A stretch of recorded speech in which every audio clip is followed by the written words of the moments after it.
बेंगलुरु में मतलब जो भी हादसा हुआ ये अच्छी बात नहीं है। मतलब बेंगलुरु में बेंगलुरु और पंजाब में आईपीएल का जो फाइनल मैच था तो वहां बेंगलुरु ने वो मैच जीत ली थी और उसके बाद वहां भगदड़ हो गई। यहाँ कई लोगों की मृत्यु भी हो गई है, कई लोग जख्मी भी हुए हैं। तो मुझे लगता है कि जिस तरह मतलब मुख्यमंत्री के रिजाइन का इस्तीफा का मांग मतलब जिस तरह हुआ है उसी तरह इसके पहले भी जब मतलब उत्तर प्रदेश में महाकुंभ में भी जब हुआ था तब भी वहां के मुख्यमंत्री के इस्तीफा मांगने का काम कांग्रेस और अपोजिशन ने किया था। तो हर बार मतलब अपोजिशन मांग करता ही है, इसीलिए मतलब उन्होंने मांग किया था और हम भी लोग मांग कर रहे हैं कि भाई वहां मुख्यमंत्री ने वह होम मिनिस्ट्री ने पूरी इतनी भीड़ थी तो वहां ठीक उसका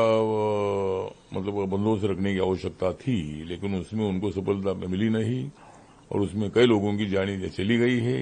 इसीलिए मुख्यमंत्री ने इस्तीफा देना चाहिए, इसी तरह की मांग है। और जब मांग होती है तो कोई मुख्यमंत्री इस्तीफा देता भी नहीं है,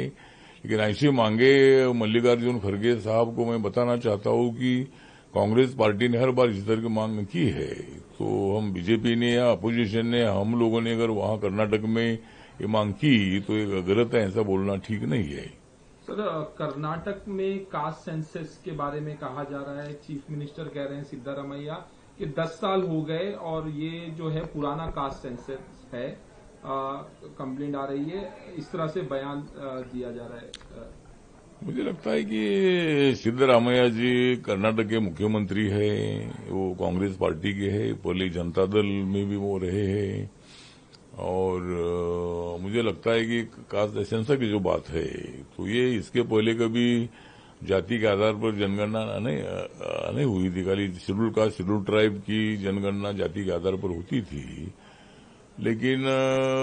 मैंने बहुत बार मांग किया था कि राहुल गांधी तो भी मांग कर रहे हैं, लेकिन मैंने जब मैं लोकसभा में था मैं कांग्रेस पार्टी के साथ जो अलायंस में था, अभी मैं बीजेपी के साथ भी मैं अलायंस में था, तो मैंने राज्यसभा में बहुत बार इस इश्यू को उठाया था कि भाई जाति के आधार पर जनगणना होनी चाहिए। उससे फायदा ये होगा कि भाई हर जाति का परसेंटेज कितना ये मालूम हो जाएगा, ओबीसी का हो, जनरल कैटेगरी का हो, हर जाति का हर धर्म का पॉपुलेशन का कितना है उसकी जानकारी मिलेगी। और माननीय नरेंद्र मोदी सरकार ने बहुत बड़ा ऐतिहासिक निर्णय ले लिया है और अभी जाति के आधार पर जनगणना शुरू हो रही है। तो मुझे लगता है कि भाई ये कोई कांग्रेस के कार्यकाल में कभी ऐसा नहीं हुआ था। हम तो मांग करते रहे थे लेकिन ऐसा नहीं हुआ था, लेकिन नरेंद्र मोदी जी ने बहुत ही अच्छा निर्णय लिया है और उससे हर जाति का क्या डेवलपमेंट हुआ है, उनको कितनी नौकरियां मिली है, उनका कितना बिजनेस है, कितना उनका एग्रीकल्चर कितना है, बेरोजगारी कितनी है, उसकी जानकारी मिलेगी और सरकार को हर जाति को मदद करने के लिए उसका अच्छा उपयोग होगा। इसीलिए जाति के आधार पर होने वाली जनगणना हर जाति के लिए फायदेमंद है और कांग्रेस पार्टी के जमाने में ऐसा कभी नहीं हुआ था जाति के आधार पर जनगणना करने का निर्णय। सर, जो डेलीगेशन बाहर गया था ऑपरेशन सिंदूर के बाद, उसके बाद 50 एमपी से प्रधानमंत्री मिले, वो एमपीज आए, तो उसको लेके जयराम रमेश हैं कांग्रेस के सवाल उठा रहे हैं। ठीक है, प्रधानमंत्री मिले, लेकिन प्रधानमंत्री ऑल पार्टी मीटिंग कब ले रहे हैं, ऑल पार्टी मीटिंग कब ले रहे हैं, और जो देश की सुरक्षा है उसके बारे में कब लोगों को बता रहे हैं, जिस तरह से पहलगाम में हुआ। मुझे लगता है कि जिस तरह ऑल पार्टी डेलीगेशन मतलब पूरे अनेक देशों में जाकर आया और वहां अपने भारत की जो बात है, भारत की भी बिल्कुल गलती नहीं है। ऑपरेशन सिंदूर हमको इसलिए करना पड़ा कि भाई उन्होंने हमारे पहलगाम में हमला किया। हर बार पाकिस्तान की तरफ से मतलब इसी तरह के हमले होते रहे हैं, आतंकवादियों को ट्रेनिंग देकर यहाँ भेजा गया है और उसके बावजूद भी हम चुपचाप हमेशा रहे। लेकिन अब माननीय नरेंद्र मोदी जी ने ऐसा डिसीजन लिया कि यहाँ मतलब ज्यादा पार्टियों की बात ना करके हम देशवासी सब एक है, सभी पॉलिटिकल पार्टियां हम एक है और पाकिस्तान के खिलाफ मतलब जंग लड़ने के लिए हम देश पूरा नरेंद्र मोदी जी के साथ था, नरेंद्र मोदी जी के साथ है और इसीलिए सभी ऑल पार्टी का डेलीगेशन हर कंट्री में भेजा और वहां पाकिस्तान की क्या गलतियां है वो उनको बताने का प्रयत्न हुआ है। इसीलिए डेलीगेशन ने बहुत अच्छा काम किया है, वो अपनी बात रखकर वो वापिस आए हैं और माननीय प्रधानमंत्री जी से उन्होंने बात भी की, उनके अनुभव भी उनको बताए हैं। तो जयराम रमेश जी तो कांग्रेस पार्टी के नेता है, हमारे राज्यसभा में हमारे साथ मेंबर भी है और वो बोल रहे हैं भाई देश की सुरक्षा की चिंता जयराम रमेश को ही नहीं है, हम सब लोगों को माननीय प्रधानमंत्री जी को है। और जरूर ऑल पार्टी मीटिंग जो है ये अभी 21 जुलाई से जो अपना अधिवेशन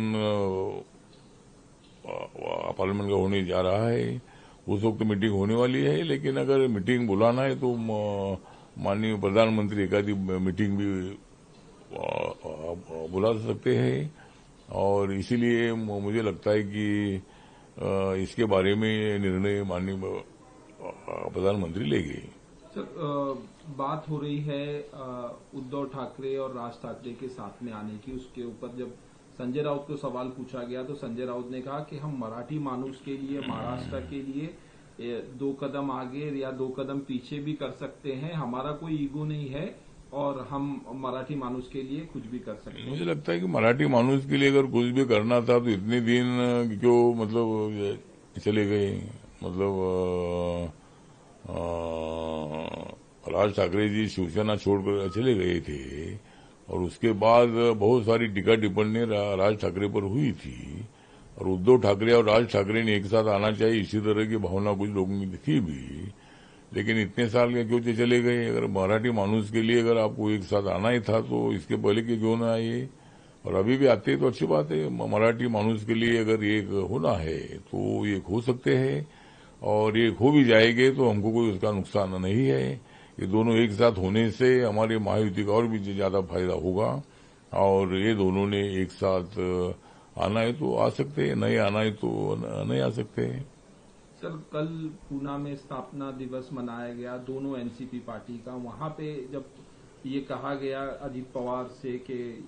बीजेपी से मिल गए जाके, तो अजीत पवार ने कहा कि हम कोई संत नहीं है, हम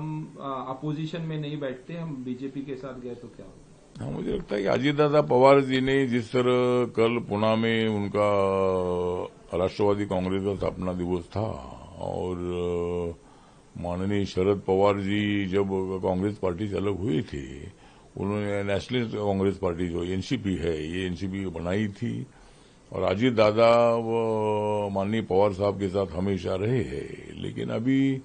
अजीत दादा का सवाल इतना ही था कि अगर शिवसेना के साथ पवार साहब जा सकते हैं तो बीजेपी के साथ क्यों नहीं, ये सवाल अजीत दादा का था। और सत्ता में रहने से डेवलपमेंट होता है, विकास होता है और बारामती के पुणे के महाराष्ट्र के विकास के लिए अजीत दादा ने बताया कि भाई हमने बीजेपी के साथ जाने का निर्णय लिया और एनसीपी के 40-42 एमएलए मतलब अजीत दादा के साथ आए और उनको जो घड़ी जो सिंबल है ये भी सिंबल मतलब इलेक्शन कमीशन ने अजीत दादा को दिया। इसलिए अजीत दादा ने बताया कि भाई सत्ता के साथ रहना से ही डेवलपमेंट होता है और इसीलिए मैंने निर्णय लिया। ये अजीत दादा ने बताया, उससे उनके मत से मैं सहमत हूं कि अजीत दादा तो पवार साहब के बिना यहाँ आए लेकिन पवार साहब के साथ इधर आना चाहिए था। पवार साहब ने अजीत दादा के प्रस्ताव का विचार करके पवार साहब ने मतलब हमारे महायुति के साथ एनडीए के साथ आना चाहिए था लेकिन पवार साहब आए नहीं। लेकिन अजीत दादा आए, ये फैसला उनका सही फैसला था और उससे महाराष्ट्र